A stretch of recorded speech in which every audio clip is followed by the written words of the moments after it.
পর্বে। বার থেকে বের হওয়ার পর এডি এবং ভেনম বিপদের আওয়াজ শুনতে পায়।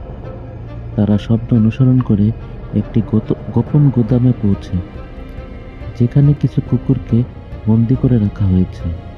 এ সময় 4 জন গুন্ডা এসে এডির সামনে বাধা দেয় এবং তাকে হত্যার হুমকি দেয়। এরপর এডি, ভেনম এবং গুন্ডাদের মধ্যে তুমুল লড়াই শুরু হয়। ভেনম গুন্ডাদের ভয়ানকভাবে মারধর করে এবং কুকুরগুলোকে মুক্ত করে। তারপর সে তার টেন্টাকল দিয়ে গুন্ডাদের ধরে প্রত্যেকের মাথা ছিঁড়ে খেয়ে ফেলে।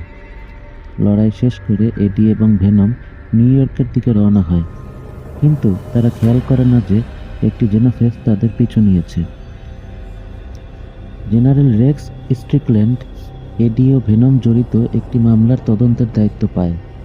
তদন্তের অংশ হিসাবে তিনি মেক্সিকোর সেই বারে যায় যেখানে এডি